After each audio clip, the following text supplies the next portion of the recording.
সবাইকে the success মাস্টারে আবারও স্বাগত। আমি আজকে সংবিধানের খুবই একটা গুরুত্বপূর্ণ পার্ট, মানে খুবই ইম্পর্টেন্ট, সেটা হচ্ছে মৌলিক কর্তব্য। মৌলিক কর্তব্য নিয়ে আজকে আলোচনা করব। তার আগের ক্লাসগুলিতে যে সংবিধানের যে গুরুত্বপূর্ণ পার্টগুলো বা অংশগুলো রয়েছে, যার যার মধ্যে যে সংবিধান রচনা করতে গেলে যে বিষয়াদি খুব গুরুত্বপূর্ণ আমাদের জানতেই লাগে, পড়তেই লাগে, যেরকম ধরো প্রস্তাবনা, মৌলিক অধিকার, নির্দেশমূলক নীতিগুলো, সংবিধানের যে মূল বৈশিষ্ট্যগুলো রয়েছে ওইগুলি নিয়ে কিন্তু আলোচনা করেছি। আজকে যে ক্লাসটা রয়েছে সেটার মধ্যে আমরা মৌলিক কর্তব্যগুলি নিয়ে আলোচনা করব। ওকে, সেটা হচ্ছে ফান্ডামেন্টাল ডিউটিজ। দেখো কি বলছে, ফান্ডামেন্টাল ডিউটিসটা কি, সংবিধানের অন্তর্ভুক্ত, সেটা হচ্ছে মৌলিক কর্তব্য, ফান্ডামেন্টাল ডিউটিস। ভারতের মূল সংবিধানে কোনো মৌলিক কর্তব্যের উল্লেখ ছিল না। এবার মূল সংবিধান বলতে কি? মূল সংবিধান বলতে বোঝাচ্ছে যে 1950 সালে আমরা জানি ভারতের সংবিধানটা কি হয়েছিল, কার্যকরী হয়েছিল। তখন যে সংবিধানের মধ্যে যে মৌলিক কর্তব্যটা ছিল বা মৌলিক কর্তব্য, সেই মানে 1950 সালের ওই যে সংবিধানের মধ্যে, মূল সংবিধানের মধ্যে কোনো ধরনের মৌলিক কর্তব্যের উল্লেখ কিন্তু ছিল না। যেরকম আমরা পড়েছি যে মূল সংবিধানের অন্তর্ভুক্ত যে মৌলিক অধিকার গুলি রয়েছে বা মূল সংবিধানের অন্তর্ভুক্ত কয়টি আর্টিকেল রয়েছিল বা বর্তমানে কয়টি রয়েছে, বা মূল সংবিধানের অন্তর্ভুক্ত কয়টি তফসিল রয়েছে, বর্তমানে কয়টি রয়েছে, বা কয়টি পার্ট মূল সংবিধানের অন্তর্ভুক্ত রয়েছিল বা বর্তমানে কয়টি রয়েছিল, এগুলো আমরা জেনেছি আর তার আগের ক্লাসগুলিতে। আজকে হচ্ছে যে মৌলিক কর্তব্য নিয়ে আলোচনা করছি, সেটা কিন্তু মূল সংবিধানে ছিলই না। অর্থাৎ 1950 সালের যে মূল সংবিধানটা রচিত হয়েছিল সেখানে কোনো ধরনের মৌলিক কর্তব্য বা ফান্ডামেন্টাল ডিউটিস সম্পর্কে উল্লেখ ছিলই না। ওকে, এটাই বলছে। নেক্সট হচ্ছে 1976 সালের 42তম সংবিধান সংশোধনীর দ্বারা ভারতীয় নাগরিকদের 10টি মৌলিক কর্তব্যের বিষয়ে উল্লেখ করা হয়। কত সালে? 1976 সালে। 1976 সালে সালটা হচ্ছে, এবং কততম অ্যামেন্ডমেন্ট?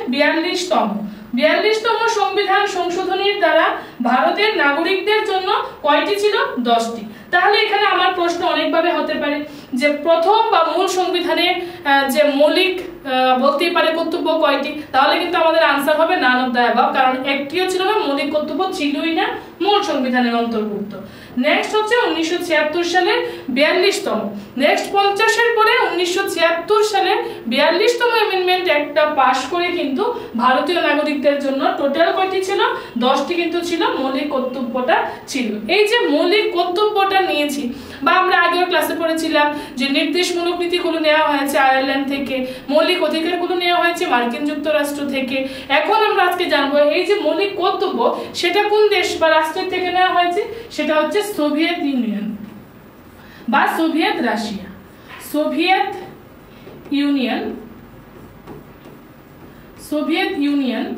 বা সোভিয়েত রাশিয়া, এটা থেকে, এই রাষ্ট্র বা এই দেশের থেকে কিন্তু আমরা কি নিলাম? মৌলিক কর্তব্যটা নিয়ে আমরা ভারতের সংবিধানে ইনক্লুড করলাম, যেটা হচ্ছে সোভিয়েত ইউনিয়ন বা সোভিয়েত রাশিয়া বা ইউএসএসআর।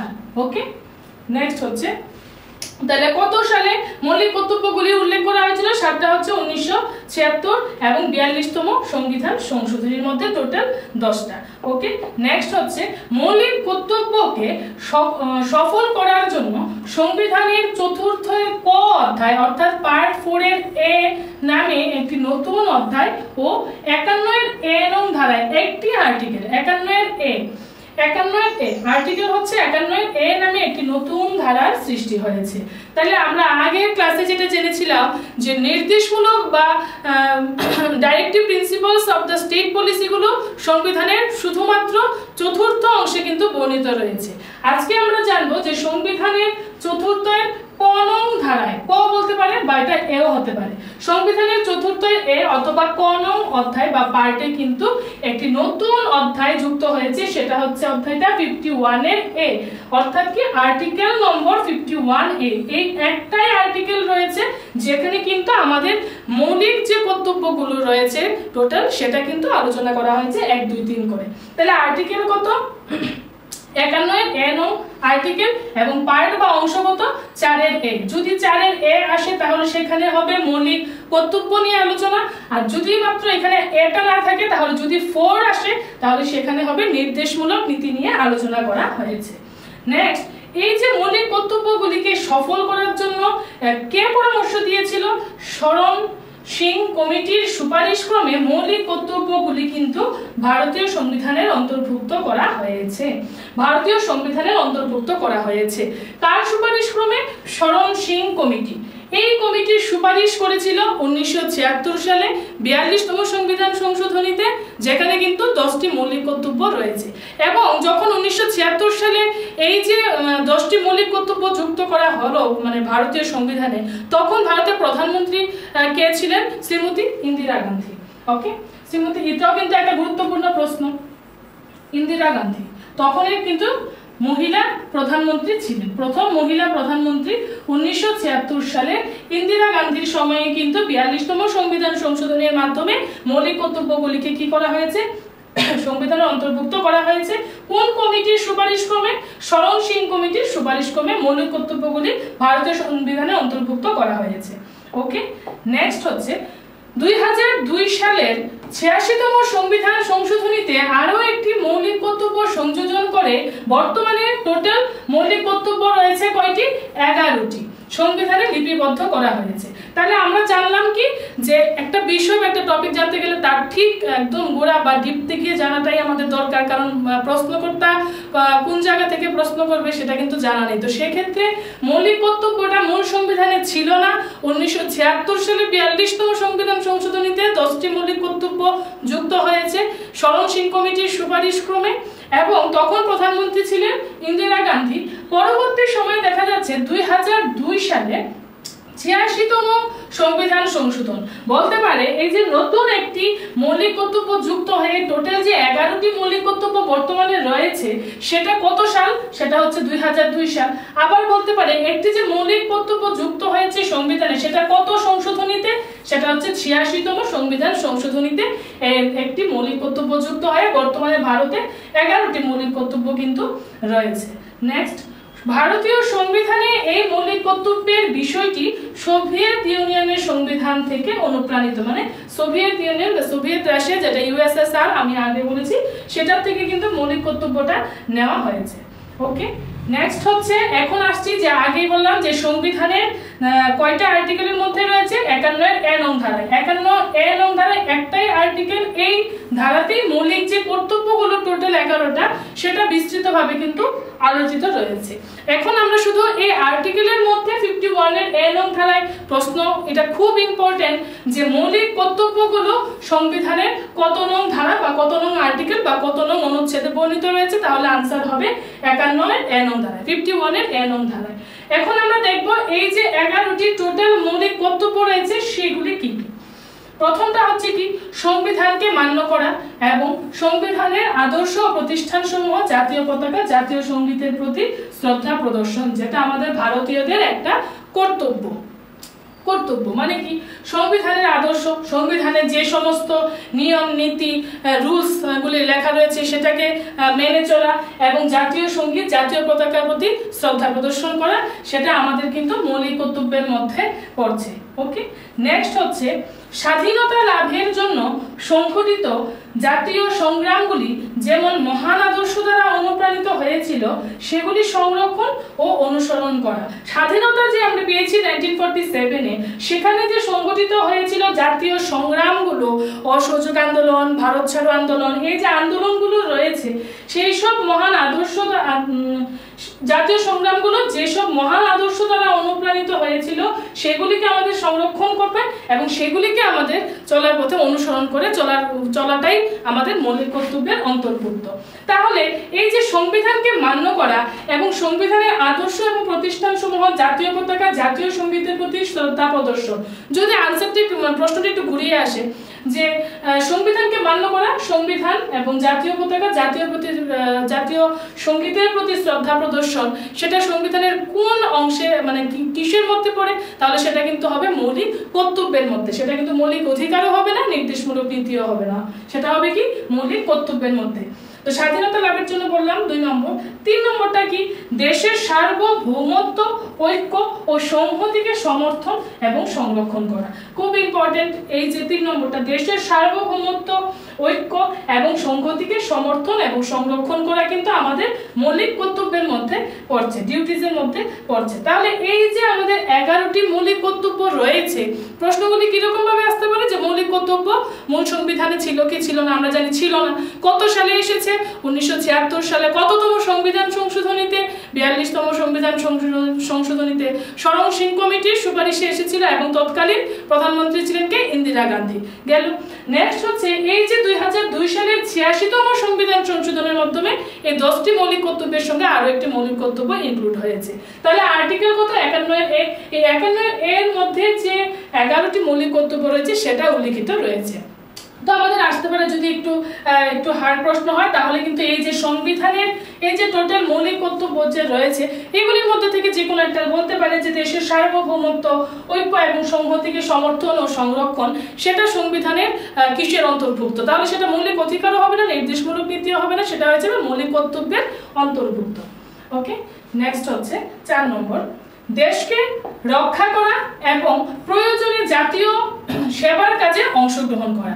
আমাদের দেশকে রক্ষা করা, প্রয়োজনীয় জাতীয় সেবার কাজে অংশগ্রহণ করা, বিভিন্ন সেবামূলক কাজেও আমাদের অংশগ্রহণ করাটা একটা কর্তব্যের মধ্যে পড়ে।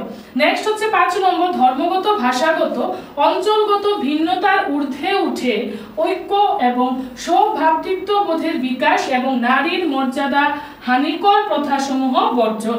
মানে ধর্মগত, ভাষাগত, অঞ্চলগত ভিন্নতার ঊর্ধ্বে উঠে এই সমস্ত ক্ষেত্রে কিন্তু দেখা যায় বিভিন্ন বৈষম্যতা লক্ষ্য করা যায়। ধরো এটা ভাষা হতে পারে, ধর্ম, অঞ্চল, হ্যাঁ, ভিন্নতার ঊর্ধ্বে উঠে ঐক্যটাকে এবং সৌভ্রাতৃত্ববোধে সবাই মিলেমিশে ঐক্য হয়ে থাকা, মানে একতা থাকা বিকাশ এবং নারীর মর্যাদা হানিকর প্রথাসমূহ বর্জন করা। কিন্তু নারীদের অপমান হবে বা নারীদের যে মর্যাদা নষ্ট হবে, সেক্ষেত্রে যে প্রথাগুলো থাকবে সেগুলিকে বর্জন করাই কিন্তু আমাদের কর্তব্যের মধ্যে পড়ছে। 6 নম্বর কি বলছে, ভারতীয় মিশ্র সংস্কৃতির গৌরবময় ঐতিহ্যকে মর্যাদা প্রদান ও সংরক্ষণ করো। খুব ইম্পর্টেন্ট এই পার্টটা, যে কি বলছে ভারতীয় মিশ্র সংস্কৃতি। ভারতবর্ষের কিন্তু মিশ্র সংস্কৃতির মানুষ কিন্তু বিভিন্ন ধর্মাবলম্বী জাতির মানুষ কিন্তু ভারতবর্ষে এইরকম যে মিশ্র সংস্কৃতি কিন্তু অন্যান্য রাষ্ট্র বা দেশে কিন্তু আমরা দেখতে পাই না। ঠিক আছে, তো ভারতবর্ষের মধ্যে কি রয়েছে? মিশ্র সংস্কৃতির রয়েছে, বিভিন্ন ধর্মাবলম্বী জাতপাত সংস্কৃতির রয়েছে। সেই যে ঐতিহ্যটাকে আমরা প্রত্যেকের ঐতিহ্যকে এবং সংস্কৃতিকে কি করব? মর্যাদা করব এবং রক্ষা করব, সেটা সংরক্ষণ করে আমাদের ভারতীয়দের কিন্তু কর্তব্য।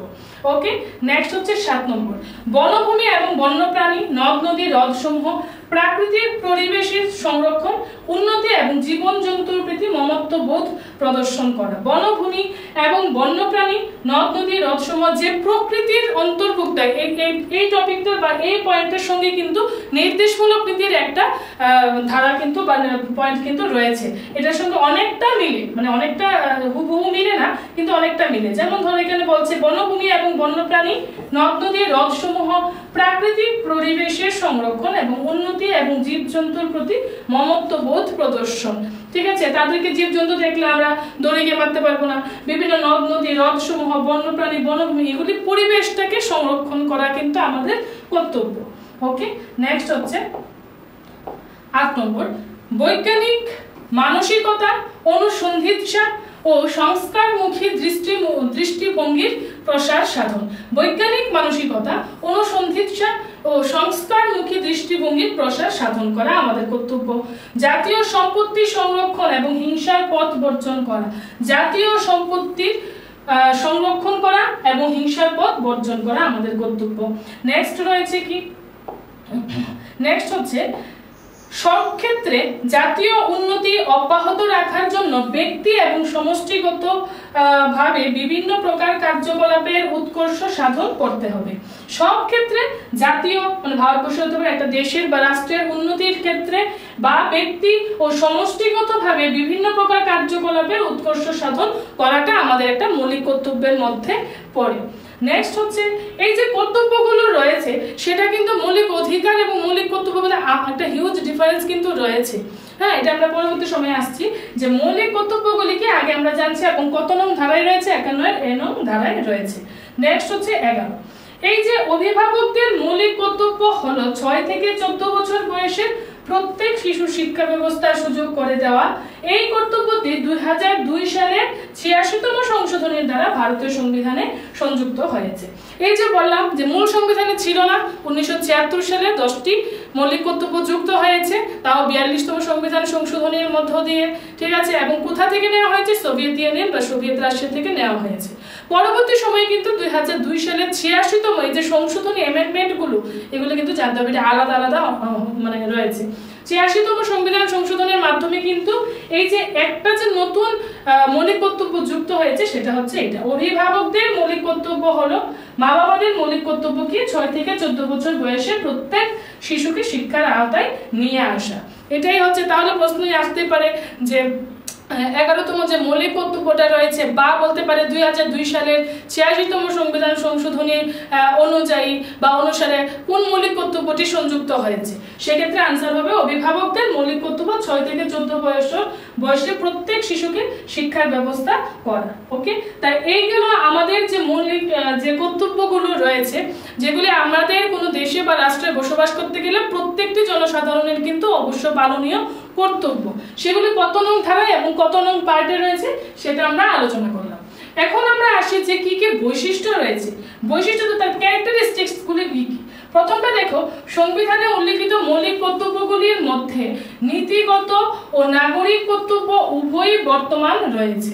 নীতিগত এবং নাগরিকদের কর্তব্য, যেমন কি 51 নং ধারার অন্তর্গত রয়েছে আমরা জানি যে মৌলিক কর্তব্যগুলি। তাহলে দেশের সংবিধান, জাতীয় পতাকা, জাতীয় স্তোত্রের প্রতি সম্মান প্রদর্শন হলো নাগরিকদের কর্তব্য। তাহলে এই যে সংবিধান বলো, যেটা অনুযায়ী কিন্তু আমরা চলছি, যার রুলস অনুযায়ী সবকিছু চলছে, বা জাতীয় পতাকা, জাতীয় স্তোত্র, জাতীয় গান, সেই সমস্ত জাতীয় সবকিছুর প্রতি কিন্তু একটা নাগরিকদের সম্মানটা রাখা মূল কর্তব্য। এটা হচ্ছে মৌলিক কর্তব্যের একটা বৈশিষ্ট্যের মধ্যে পড়ছে। নেক্সট হচ্ছে স্বাধীনতা সংগ্রামে অনুপ্রেরণা দানকারী আদর্শগুলিকে সংরক্ষণ করা এক প্রকার নৈতিক কর্তব্য। আমরা 1947 সালে স্বাধীনতা পেয়েছি এবং এই 1947 স্বাধীনতা পাওয়ার পেছনে যে কাহিনীটা, যে স্ট্রাগলটা রয়েছে, সেই আদর্শগুলিকে সংরক্ষণ করা এবং সেটা মানে রক্ষা করা, এটা একটা আমাদের কি নৈতিক কর্তব্যের মধ্যে পড়ছে। নেক্সট যে বৈশিষ্ট্যটা সেটা হচ্ছে বেশ কয়েকটি মৌলিক অধিকার দেশের নাগরিক ও বিদেশি ব্যক্তি উভয়ের ক্ষেত্রে প্রযোজ্য হলেও মৌলিক কর্তব্যগুলি কিন্তু কেবলমাত্র সেই দেশ বা সেই ভারতীয় নাগরিকদের জন্যই প্রযোজ্য থাকে। তাহলে মৌলিক অধিকারগুলো আমরা কি দেখলাম? মৌলিক অধিকারগুলো কিন্তু নাগরিকদের, দেশের নাগরিক হতে পারে বা আন্তর্জাতিক বা বিদেশের নাগরিক উভয়ের ক্ষেত্রেই প্রযোজ্য থাকে এই মৌলিক অধিকারগুলো, ঠিক আছে, মানে ফান্ডামেন্টাল রাইটস গুলো। কিন্তু ফান্ডামেন্টাল ডিউটিস গুলো কার জন্য প্রযোজ্য? কেবলমাত্র সেই দেশ বা সেই রাষ্ট্রের অন্তর্ভুক্ত যে নাগরিকরা রয়েছে তাদের ক্ষেত্রে কিন্তু মৌলিক কর্তব্য। সেটা যদি তুমি ভারতের বাইরে অন্য কোনো রাষ্ট্রে তুমি যাও, সেই ক্ষেত্রে কিন্তু মৌলিক কর্তব্যগুলো প্রযোজ্য নয়, শুধুমাত্র সেই দেশের নাগরিকদের জন্যই প্রযোজ্য রয়েছে। ওকে, নেক্সট হচ্ছে মৌলিক কর্তব্যগুলো ভারতের ঐতিহ্য, পৌরাণিক বিষয়, ধর্ম প্রভৃতি মূল্যবোধের সঙ্গে ওতপ্রোতভাবে জড়িত। মৌলিক কর্তব্যগুলো ভারতের যে ঐতিহ্য, পৌরাণিক যে বিষয়গুলো রয়েছে, ধর্ম রয়েছে, আমাদের কালচার রয়েছে, প্রভৃতি মূল্যবোধের সঙ্গে কিন্তু জড়িত রয়েছে মৌলিক কর্তব্যগুলো। নেক্সট রয়েছে মৌলিক কর্তব্যগুলো আদালত কর্তৃক বলবৎযোগ্য নয়। মৌলিক কর্তব্যগুলিও আদালত কর্তৃক বলবৎযোগ্য নয়, নির্দেশমূলক নীতিগুলিও আদালত কর্তৃক বলবৎযোগ্য নয়। অর্থাৎ এগুলি যদি ক্ষুণ্ণ হয় বা কেউ ক্ষুণ্ণ করার চেষ্টা করে, সেক্ষেত্রে আমরা আদালতের দ্বারস্থ হতে পারবো না, এবং হলেও আমাদের বিচার কিন্তু সেক্ষেত্রে হবে না। এক্ষেত্রে কিন্তু মৌলিক অধিকারগুলো আদালত কর্তৃক বলবৎযোগ্য রয়েছে। এখান থেকে একটা গুরুত্বপূর্ণ প্রশ্ন হতেই পারে। নেক্সট হচ্ছে মৌলিক কর্তব্যগুলি কিন্তু এক নজরে কিছু পয়েন্টগুলি দেখে নাও, যে মৌলিক কর্তব্য নিয়ে কি কি বললাম, সেই যে গুরুত্বপূর্ণ পয়েন্টগুলো একটু তুলে ধরলাম। যে মৌলিক কর্তব্যগুলো মূল সংবিধানে ছিল না, আমরা প্রথমেই জেনেছি আজকের ক্লাসে মৌলিক কর্তব্যগুলো মূল সংবিধানে ছিল না, যেখানে মৌলিক অধিকারগুলি ছিল, নির্দেশমূলক নীতিগুলি ছিল, সেক্ষেত্রে মৌলিক কর্তব্য ছিল না। কোথা থেকে আসলো? যে সোভিয়েত রাশিয়ার অনুকরণে ভারতের সংবিধানে মৌলিক কর্তব্যগুলি কি হয়েছে? সংযুক্ত হয়েছে। সোভিয়েত রাশিয়া বা সোভিয়েত ইউনিয়ন বলতে পারি বা ইউএসএসআর USSR থেকে নিয়ে ভারতের সংবিধানে যুক্ত হয়েছে। ওকে, নেক্সট হচ্ছে দেশের নাগরিকদের অসাংবিধানিক কার্যকলাপ থেকে বিরত করার জন্য মৌলিক যে কর্তব্যগুলি সংযোজিত হয়েছে। মানে সংবিধানের বাইরে গিয়ে কোনো কার্যকলাপ করা বা কি বলবো, সংবিধানের যে নীতিগুলো রয়েছে, রুলস রেগুলেশনস গুলো রয়েছে, সেগুলির বাইরে গিয়ে অসাংবিধানিক কার্যকলাপ থেকে বিরত থাকাটাই কিন্তু আমাদের মূলত কর্তব্য। আমরা অসাংবিধানিক নয়, আমরা সাংবিধানিক নীতিতে বিশ্বাসী। নেক্সট হচ্ছে 2002 সালের 86তম সংবিধান সংশোধনীতে টোটাল 11টি মৌলিক কর্তব্য সংযুক্ত হয়েছে। সেটা হচ্ছে 2002 সালের 86তম, সেটাতে 11টি রয়েছে। কিন্তু 1976 সালে কিন্তু প্রথম 42তম সংবিধান সংশোধনীতে কিন্তু টোটাল কয়টি ছিল? 10টি মৌলিক কর্তব্যগুলি ছিল। পরবর্তী সময়ে এটা আবার সংশোধনী করে সেটাতে কিন্তু 11টি মৌলিক কর্তব্য যুক্ত হয়েছে। ওকে, নেক্সট হচ্ছে মৌলিক কর্তব্যগুলি মান্য করার বাধ্যবাধকতা কিন্তু ভারতীয় সংবিধানে নেই। মৌলিক কর্তব্য আছে, নির্দেশমূলক নীতিগুলি আছে, তুমি যে মানতেই হবে, মেনে করতেই হবে। তাহলে যদি মানতেই হবে, বাধ্যবাধকতা বাউন্ড থাকে কেউ কোনো কিছু করার জন্য, সেই ক্ষেত্রে কিন্তু কর্তব্য বলে কথাটিতে থাকবে না, ডিউটি থাকবে না। ডিউটি বা কর্তব্য তো সেই কাজটা বা সেই জিনিসটা করতে আমি বাউন্ড হতে পারি না, সেটা আমার কর্তব্য, এটা আমার মানসিকতার পরিচয় বা আমার একটা কাজ, সেটা কর্তব্য। কিন্তু কোনো কাজ করতে গেলে বা কোনো কর্তব্য যদি এটা হয় যে কোনো কিছু তোমার করতেই হবে, তুমি সেই কাজটা বা সেই জিনিসটা করতে বাধ্য, সেই ক্ষেত্রে কিন্তু কর্তব্য ওয়ার্ডটা আসবে না। তাহলে মৌলিক অধিকার বা মৌলিক কর্তব্যগুলি মান্য করার বাধ্যবাধকতা কিন্তু ভারতীয় সংবিধানে নেই, মানে সংবিধান কর্তৃক বলবৎযোগ্য নয়। ঠিক আছে, নেক্সট হচ্ছে মৌলিক কর্তব্য অমান্য করলেও কোনো শাস্তি প্রদান করা হয় না। মৌলিক কর্তব্য যদি কেউ অমান্য করে বা না মেনে চলে, সেক্ষেত্রে কিন্তু তোমার কোনো ধরনের শাস্তি হবে না। তেমনি নির্দেশমূলক নীতিগুলিও কিন্তু সেম, যেটা আমরা আগের ক্লাসে পড়লাম। নেক্সট হচ্ছে এই যে আজকে মৌলিক কর্তব্য নিয়ে একটু আলোচনা করলাম যে কোথা থেকে নেওয়া হয়েছে, মৌলিক কর্তব্যগুলি কি, সংবিধানে ছিল কিনা, কত সালে সংবিধানে কততম সংবিধান সংশোধনের মাধ্যমে আসলো, নতুন মৌলিক যে কর্তব্যটি সেটা কত সালে যুক্ত হলো। ঠিক আছে, যে মৌলিক কর্তব্যগুলি কত নং আর্টিকেলের মধ্যে রয়েছে, 51 নং আর্টিকেলের মধ্যে কিন্তু টোটাল আমাদের 11টা মৌলিক কর্তব্য বর্ণিত রয়েছে। তেমনি কত নং পার্টে রয়েছে, 4 নং পার্টে রয়েছে। তেমনি যদি শুধুমাত্র 4 আসে যে চতুর্থ অধ্যায়, সেক্ষেত্রে কিন্তু নির্দেশমূলক হবে।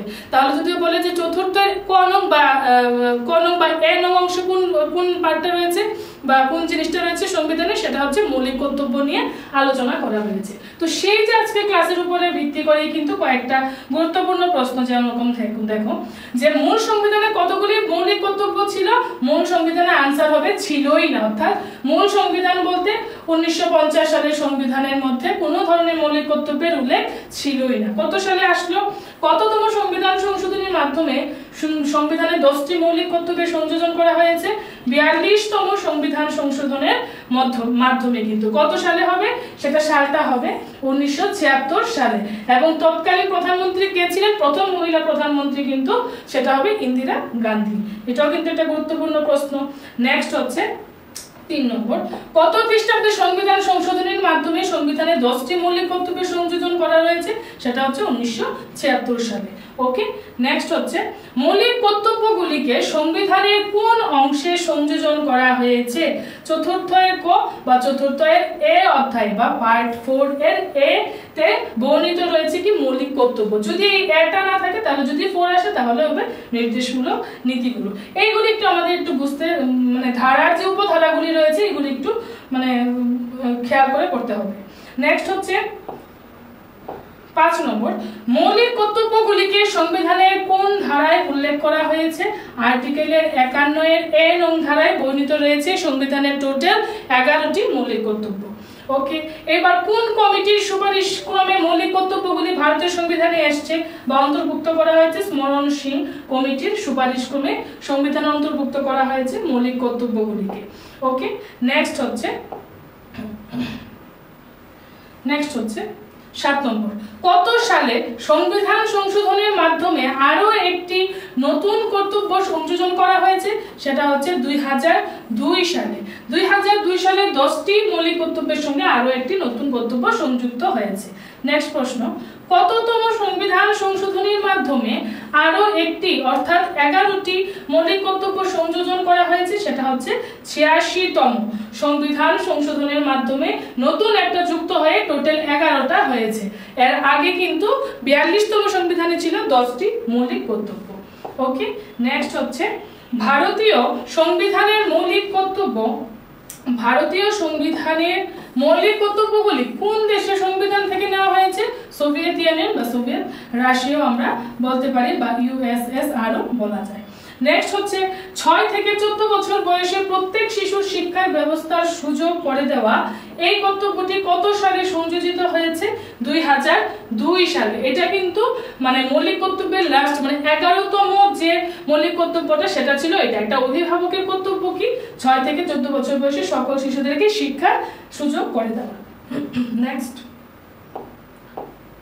তো এই ছিল আজকে মৌলিক কর্তব্য নিয়ে আমরা জানলাম, মানে পুরো বিষয়টা আমি দেওয়ার চেষ্টা করেছি যে মৌলিক কর্তব্য থেকে কি কি প্রশ্ন আসতে পারে বা মৌলিক কর্তব্যটা কি বা তার পুরো ধারণাটা দিলাম। তো নেক্সট ক্লাসে আমরা সংবিধানে আরো কিছু গুরুত্বপূর্ণ ক্লাস নিয়ে আসবো। তো সবাই ভালো থাকবে, থ্যাংক ইউ সবাইকে।